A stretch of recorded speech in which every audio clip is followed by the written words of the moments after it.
Subscribe because it is free. The Galactic Council chamber was unusually quiet for a morning session. 72 species sat in ornate, floating chairs suspended in orbit above the neutral moon of Yaltir. Protocol dictated silence before opening arguments. But today, the silence wasn't tradition. It was tension. The humans had arrived. They didn't enter like the others. No ritual, no telepathic formalities. The lead ambassador, a man named Daniels, gave a curt nod to the High Chancellor of the Council, then slid into a seat. His assistant, a woman in a hoodie bearing a faded NASA logo, plopped down beside him, unwrapping what appeared to be a sandwich. Somewhere in the room, a Creole delegate hissed. The Council had seen war, famine, galactic plagues, but nothing confused them more than Earth's delegation.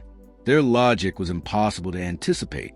Last cycle, they negotiated a major trade deal with the Grontak Empire using something called a meme folder. Another time, they solved a 3-planet border dispute by suggesting a soccer match, which ended in a tie and, bizarrely, peace.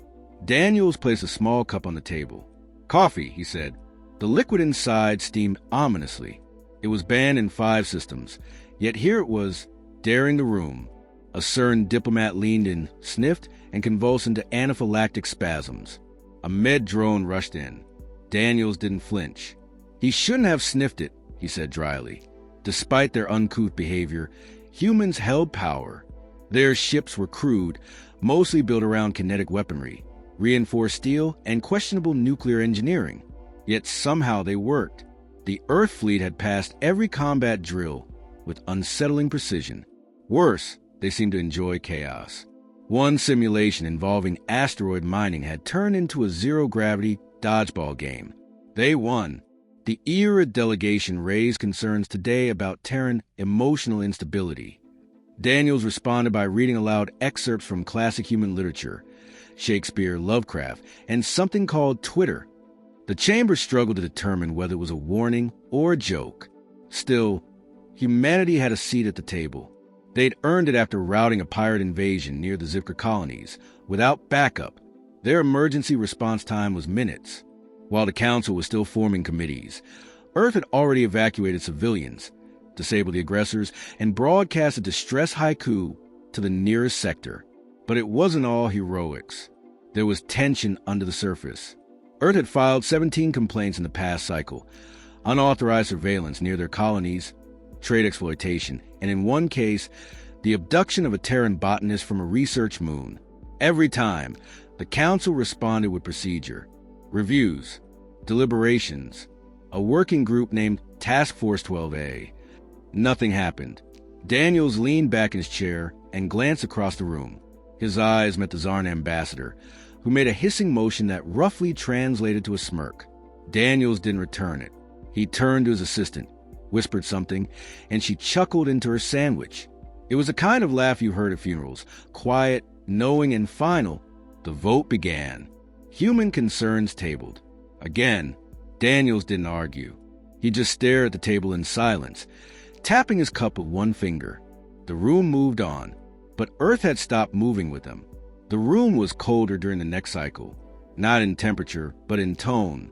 The humans were late, unusual for a species that once bragged about inventing watches, because the sky wasn't precise enough. When they did arrive, they didn't bring coffee. Daniels walked in alone this time. No aid, no sandwich, just a thin briefcase and an expression that didn't quite fit the usual human mold of sarcasm or apathy. It was something quieter, tired, done. The floor opened with the usual protocols. The Zydari delegation began a long-winded report on ecological balance, zones near Sector 9. Daniels didn't listen. He stared straight ahead, hands folded, unmoving. When it came time for open concerns, he finally stood. "This is the 5th time we've raised this issue," he said, voice calm. 3 outer colonies attacked. Civilians dead. One was a children's habitat orbiting Gliese, 877C. You promised action. What we got were exploratory hearings, impact studies, and a vote on whether we should consider discussing the formation of a response committee. A few murmurs rippled through the chamber. The Zarn ambassador gave a chirping laugh, something halfway between amusement and derision. Humans, always in such a hurry. Your species barely left your gravity well a few centuries ago. Perhaps slow down. Breathe. Daniels didn't blink. You're suggesting patience to a planet that went from stone tools to starships in a few thousand years? Our ancestors crossed oceans without knowing what was on the other side. We didn't get here by waiting for permission. The Earith diplomat interrupted with a diplomatic tone. We understand your frustration, but protocol exists for a reason. If we act without process, we become no better than those we oppose. Daniels gave a thin smile. You already are. The difference is a shoot straight. You just vote to do nothing with better grammar. Someone laughed. The Zarn again. Perhaps humans should be grateful. You breed quickly. A few loss won't cripple your numbers. The chamber went silent. Daniels slowly packed his briefcase. You've made your choice. You can call it procedure. We call it abandonment. He looked at each delegate, meeting eyes without flinching. Earth won't sit here while you file paperwork over graveyards. The High Chancellor tried to interject. Ambassador Daniels, leaving your seat is a breach of interstellar protocol under. But Daniels was already walking. He stopped at the chamber center. You like to think of us as emotional, volatile, erratic. That's fine. You can laugh. But mark this. When humans get quiet, when we stop arguing, that's when you should worry. He tapped a small device on his wrist. Across the room, every Terran delegate stood and vanished in shimmering pulses of light. No words, no ceremony, just silence and empty seats. The council watched in frozen disbelief. A Creel aide mumbled, "They'll be back. They always come back." But deep down, everyone knew they weren't coming back to talk. The silence didn't just stay in the chamber. It spread, first to the council's communications center, then across relay stations, and finally into the diplomatic channels that linked the galaxy's core worlds. Earth was quiet, too quiet. No protests, no appeals, no angry human rhetoric. Just nothing. At first, some delegates celebrated. The humans had finally proven they were too emotional, too dramatic for real diplomacy. Let them sulk. Let them retreat to their volatile little solar system with its nuclear-powered toys and over-caffeinated diplomats.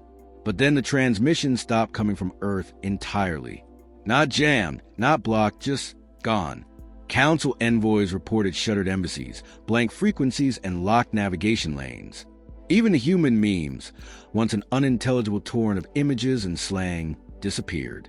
A week passed. Then, too, that's when the rumors started. A Council scout ship near Jupiter's orbit went offline for 3 minutes. When it returned, the crew refused to speak. They simply handed over a data log that showed a brief encounter. A Terran stealth ship had matched speed, scanned them silently, and sent a single message, ***, you weren't invited. The ship vanished before sensors could get a lock. Saturn shipyards, long known for their rust bucket manufacturing and chaotic engineers, were suddenly classified red status by Council surveillance. Their production had increased 100-fold. Every ship coming in carried raw materials. Nothing came out, not a single vessel. It was as if Earth was building something massive and deliberately letting no one see it. A CERN diplomat joked during an internal session, "Maybe they're finally building a Death Star." No one laughed. Another delegate whispered, "They're humans.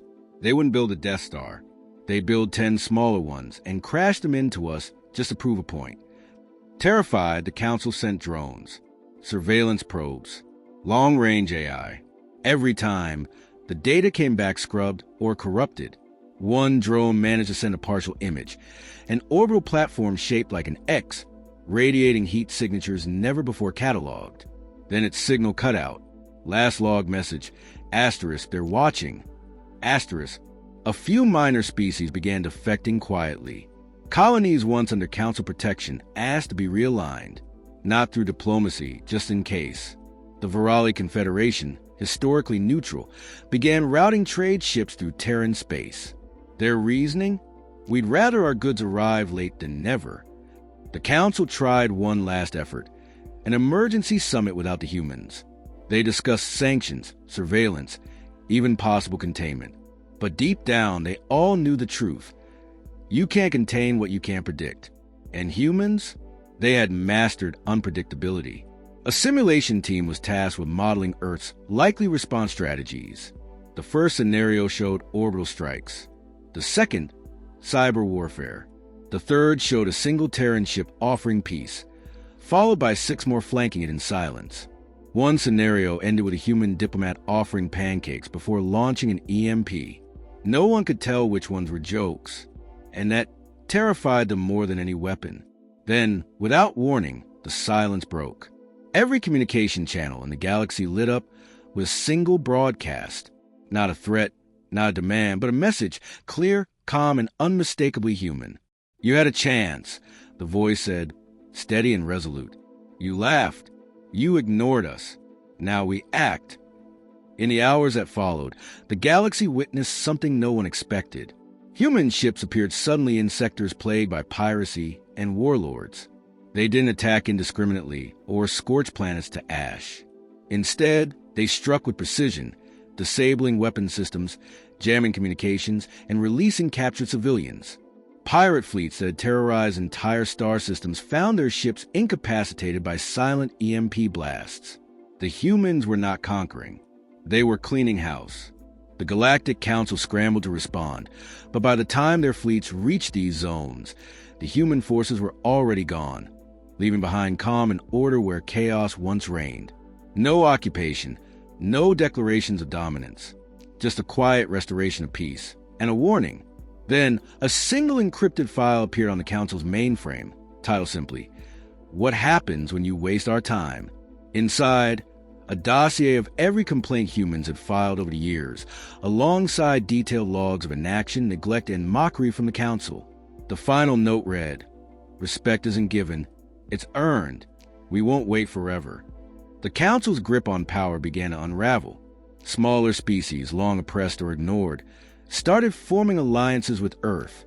Trade routes shifted.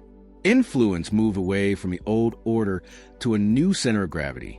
In the weeks that followed, an unusual sight became common. The Czarn ambassador was seen sipping coffee, carefully, and muttering about time being an illusion. He even joined a Terran monastery established on Io, seeking whatever was that made humans so unyielding. The galaxy realized something profound. Humanity hadn't abandoned the table because they were weak or petty. They left because they were the only ones with the courage to stand up, walk away, and demand respect on their terms. And in that act, they reminded every star, every species, every diplomat that sometimes the greatest power isn't the weapons or the fleets. It's in knowing when to walk away. Because when humans do that, the galaxy watches in terror.